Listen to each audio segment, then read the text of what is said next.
All right, I'm going to solve this electric circuit without using any of the combining resistor rules that we're going to learn, which is the common way that most people do it. And when I show you how to do that, you'll see why.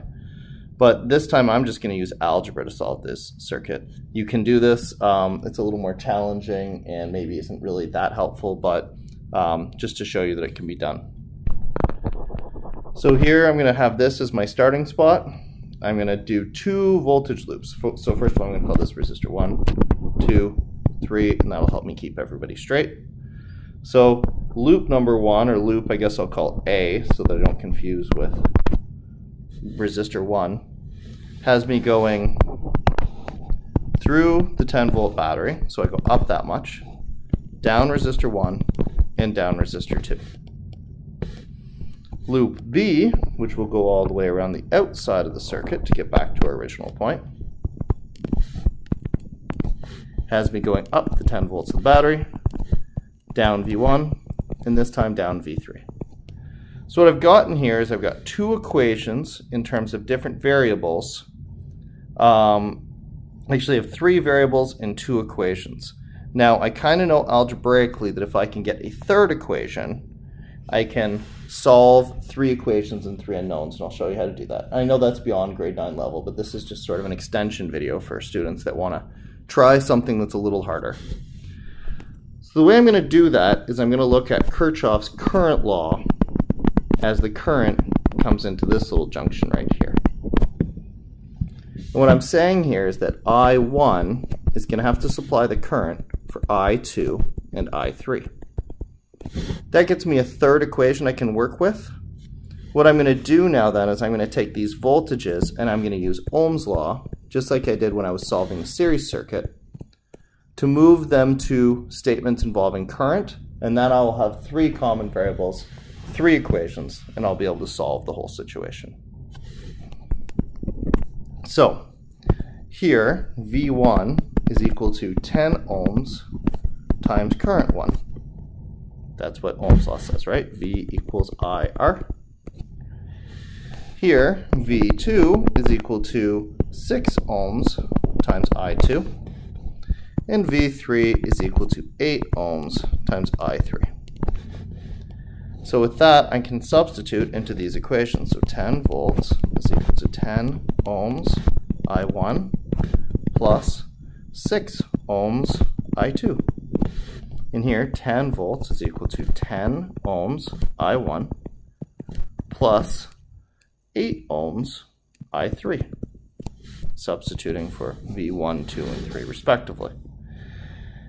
Now, I want to get rid of all my I1s, so I'm going to use this equation right here, and I'm going to substitute for the value I1. So, 10 volts is going to be equal to 10 ohms times I2 plus I3, since I1 is equal to I2 plus I3, plus 6 ohms I2. And similarly, 10 volts is going to be equal to 10 ohms times I1 plus, I2 plus I3, again using that expression for I1, plus 8 ohms I3. Okay, now I'm going to multiply in that 10, so I'll distribute it. 10 ohms I2 plus 10 ohms I3 plus 6 ohms I2. And now I'm going to take my 2 like terms, my 2 I2s. I have 10 ohms and 6 ohms, so total I have 16 ohms I2, 10 ohms I3, equal to 10 volts. And here, 10 volts, again, doing the same basic process, distributing that 10 ohms. I get 10 ohms I2 and 10 ohms I3, and my 8 ohms I3 is still hanging out over here. And then collecting my like terms, I3 and I3, not this guy, he's not like, not you. Okay, so 10 volts, 10 ohms I2, 10 plus 8 gives me 18 ohms I3. Now, I don't know, what I do next is pretty arbitrary, so I'm going to take this right here, this I3, and I'm going to solve this equation for I3 so I can substitute it into this equation. So I'm going to leave the 10 ohms I3 on the left over here, and I'm going to bring the 16 over here. 10 volts minus 16 ohms I2, and then I'm going to divide everybody by 10.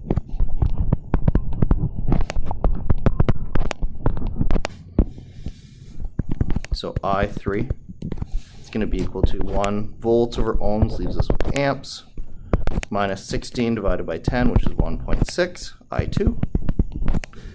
And now this is an expression that I can use to substitute for this I3 right here. So 10 volts is equal to 10 ohms I2 plus 18 ohms I3, which I'm going to replace with 1 amp minus 1.6 I2. Again, doing my distribution, I'm going to distribute this 18 to both of these terms. 1 times 18 is just 18, so that's going to be plus 18 volts minus 18 times 1.6, cheat with my calculator, minus 28.8 ohms I2. Okay, so I'm going to move this 18 over with the other voltage, so I get 10 minus 18, which gives me negative 8 volts. Equals. And then I'm going to collect my like terms, up 10 ohms, down 28.8 ohms, which leaves me with minus 18.8 ohms I2, minus 18.8 ohms I2. And then finally, I'm going to divide both sides by 18.8 ohms.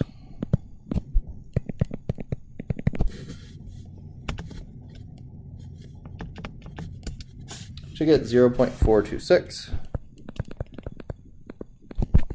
amps. And then if I take that over to this equation, I can find I3. 1 amp minus 0.426 amps. Oops, sorry, 1.6 times I2, which is going to be 0.426 amps. So my I3 is going to be, that's not good, 1.6 times 0.426. So 1 minus 0.6816, I3. So I3 is going to be 0.3184. And finally, I know I1 plus equals, I1 is feeding both of these guys. I1 equals I2 plus I3. I know it's been so long since we used that equation in the first place, we probably forgot him, but he's right here. So I can get my final current.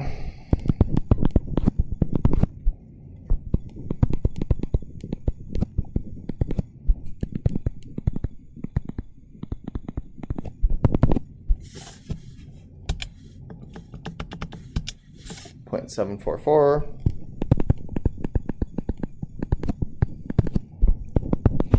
for I1, and oh my goodness, we're lost in a whole bunch of algebra here, but we can come back up now that we have all our currents, and we can find all our voltages using Ohm's law at each location. So I'll do that just to be complete here. So I've got location 1, 2, and 3.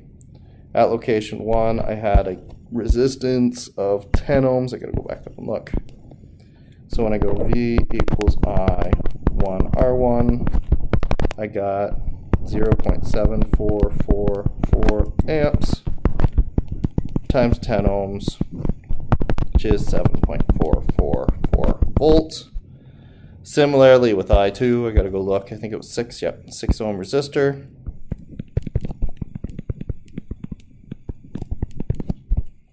What was I2? And there he is, 0.426. It's right here. Times the 6 ohms, 2.556 volts. And I can do I3, R3, or I can recognize that the two things are in parallel with each other, and it's going to work out to be 2.556 volts. It has to be the same as this. And if we go back to our original loops, we went up 10, we went down something, we went down something.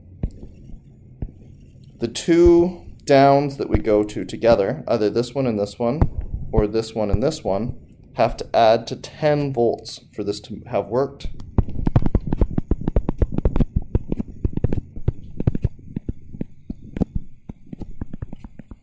And thank goodness it does, which means we haven't screwed up this problem somewhere in the middle here. So you can solve circuits algebraically. And it's long, but I think if you go through it and you slow down and you pause and you look at it carefully, you'll see there's nothing really outrageously difficult about it. But I don't know about you, when I'm looking at this, I think to myself, man, there must be a better way.